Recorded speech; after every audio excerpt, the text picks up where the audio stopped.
आज यानी कि 10 मई तक दुनिया में 51 करोड़ से ज़्यादा लोगों को कोविड हो चुका है तथा 62 लाख से ज़्यादा लोगों की डेथ का कारण कोविड बना है। ये मैं नहीं कह रहा हूँ, ये WHO का ऑफिशियल आंकड़ा कहता है।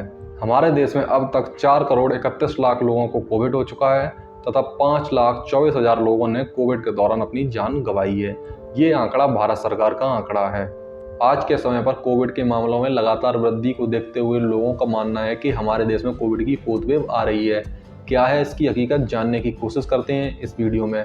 नमस्कार दोस्तों, मैं हूं देवांश चंद्रा, आप देख रहे हैं रिवाइंड इंडिया। कोरोना ने पैर पसारना शुरू कर दिया है। देश में एक बार फिर कोविड-19 के मामले तेजी से बढ़ने लगे हैं। बढ़ते मामलों ने Delhi is not being attributed to a new wave or to any new variant of the virus. यदि बात की जाए कोविड की, तो कोविड का इंट्रो देने की हमें कोई ज़रूरत नहीं। हर व्यक्ति हमारे देश में आज के समय में कोविड को जानता है, लेकिन इसके आंकड़ों को हमारे देश के नज़रिया से देखने की ज़रूरत है।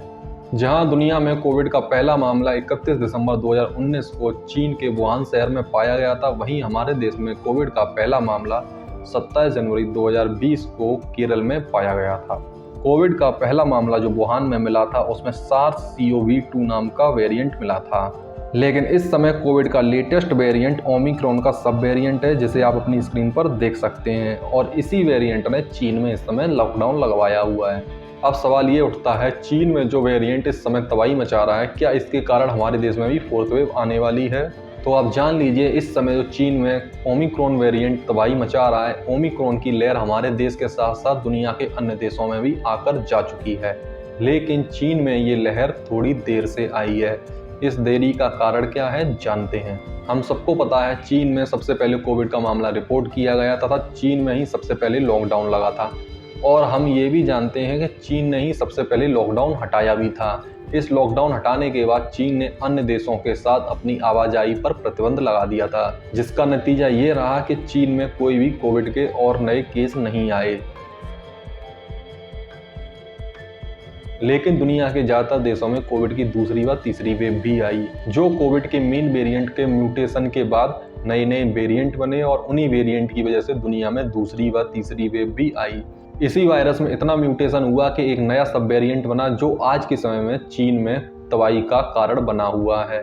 चीन में कोविड का सब वेरिएंट कैसे पहुंचा, क्या चीन में ही कोविड म्यूटेशन के बाद इस लेवल पर आया है, इसके बारे में हमें कोई जानकारी प्राप्त नहीं हुई है।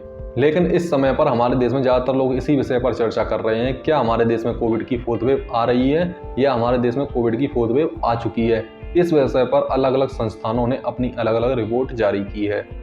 IIT मद्रास के डिपार्टमेंट ऑफ मैथमेटिक्स का कहना है कि अभी फोर्थ वेव आ रही है या नहीं, इसके बारे में बोलना जल्दबाजी हो सकती है। वहीं हमारे देश के जाने माने ICMR का कहना भी यही है कि भारत में फिलहाल कोविड की फोर्थ वेव नहीं दिख रही है। आपको जो कोविड के आंकड़ों में उछाल दिख रहा है, वह डिस्ट्रिक्ट वाइज स्पाइक हो सकता है। लेकिन IIT कानपुर की रिसर्च कुछ अलग ही शो कर रही है। यदि हमारे देश में कोविड की फोर्थ वेव आती है, तो यह 22 जून से शुरू होकर अक्टूबर 24 के बीच चल सकती है, जिसमें फोर्थ वेव का पीक 23 अगस्त के करीब बताया जा रहा है।